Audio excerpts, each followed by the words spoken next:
चाहते हमसे अहले चमन, ये चमन है हमारा तुम्हारा नहीं।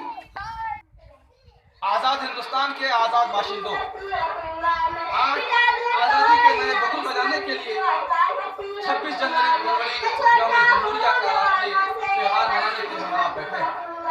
ये मुल्क गुलाम था, इसको आजाद करने के लिए उलमा आगे बढ़े, पहले मुसलमान आगे बढ़े।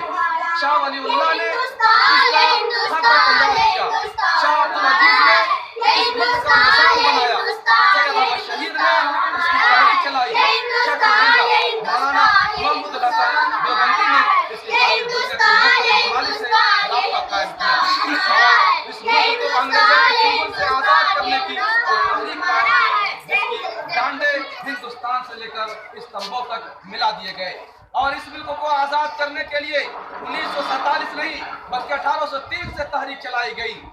इस मुल्क के बाशिंदे उलमा की जद्दोजहद के नतीजे में गुलिस्तान को कानून की जरूरत पड़ी, जब गुलिस्तान को कानून की जरूरत पड़ी भी कहते हमसे अहले चमन, ये चमन है हमारा तुम्हारा नहीं। इस मुल्क में गांधी की शख्सियत को आजाद हिंदुस्तान के आजाद बाशिंदों कराने के लिए आज जौहर आजादी के नए बबूल बजाने के लिए कलाम आजाद 26 जनवरी यौम जमहूरिया का राष्ट्रीय त्योहार मनाने के लिए हम बैठे हैं।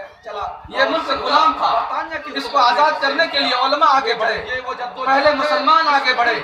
शाह वलीउल्लाह ने इसका खाका तैयार किया, शाह अब्दुल अजीज ने इस मुल्क का निजाम बनाया, सैयद अहमद शहीद ने इसकी तहरीक चलाई, शेखुल हिंद मौलाना महमूद हसन देवबंदी ने इसके खातिर दुनिया के मुख्तलिफ ममालिक से राब्ता कायम किया और जब इस मुल्क को अंग्रेजों के चंगुल से आजाद करने की वो तहरीक कायम की, जिसकी डांडे हिंदुस्तान से लेकर इस्तांबुल तक मिला दिए गए।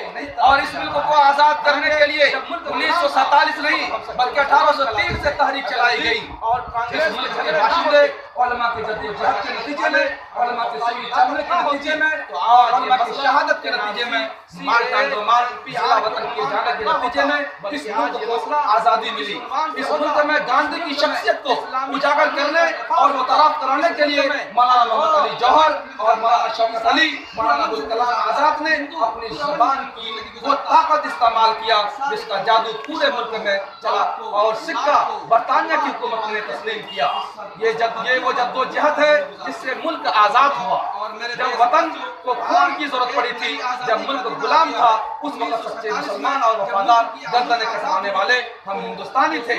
और जब मुल्क को आजादी के लिए अच्छे लीडर की जरूरत थी, उस वक्त महात्मा गांधी को राष्ट्रीय पिता कहने का लक़ब दिया गया। लेकिन जब मुल्क हिंदुस्तान आजाद हो गया, हम हिंदू और मुसलमान हो गए और हम यहाँ के देशद्रोही हो गए और महात्मा गांधी देशभक्ति नहीं करार दिया जा रहा है।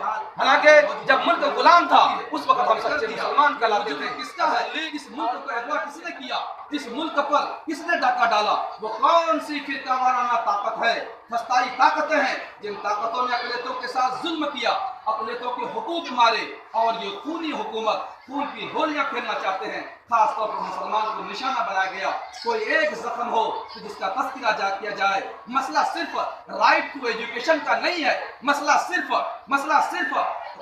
औकाफ और काले बिल का नहीं है, मसला सिर्फ शरीयत का नहीं है, मसला सिर्फ कानूनी हुकूक का नहीं है, मसला सिर्फ मजहबी आज़ादी का नहीं है, मसला मजहबी आज़ादी और मस्जिदों का है जिस पर ताले पड़े हुए हैं, मसला बिल जबर फैसले का है, मसला शरीयत पर डाका डालने का है, मसला मुल्क के संविधान का है, मुजरिमाना सूरत हाल का है। मुजरिमाना सूरत हाल मस्जिद के साथ है, कुरान हदीस और शरीयत के साथ है।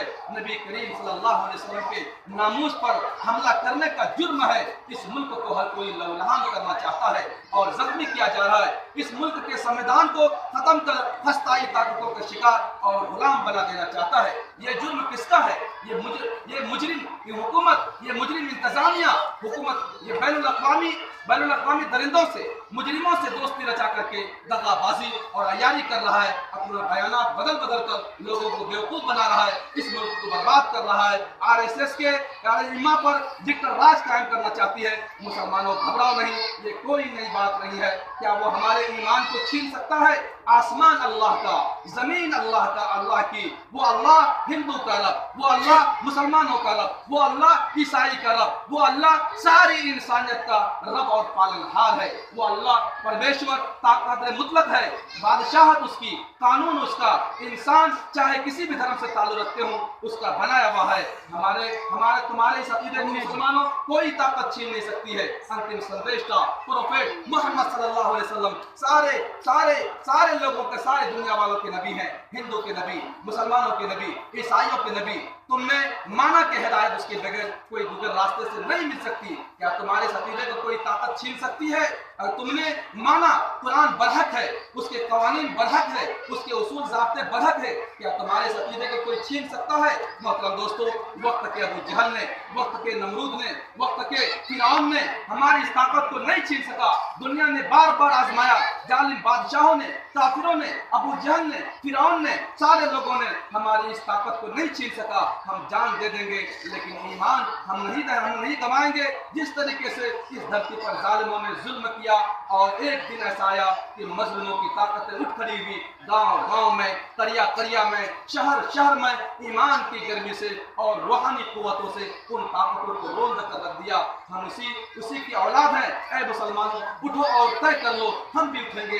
जिस ताकत ने हमारे साथ अय्यारी की है, हमारे मस्जिद को मिस्मार करने का नापाक इरादा किया है, हमारी शरीयत पर डाका डाला है, हमारी शरीयत को और मजहबी आज़ादी को छीन लेने की बात करता है, वो जुल्म है, पाप है, वो जालिम है। मुसलमानों के जज्बात से खिलवाड़ किया है, उसको पाश पाश कर दोगे और तय कर लो कि इस जालिम को उखाड़ कर फेंक दोगे। ऐ लोगों, तय कर लो कि इस जमहूरी मुल्क में जमहूरी कानून को मानकर हिंदुस्तानी होने और अपनी मजहबी आज़ादी के साथ जिएंगे और दस्तूर और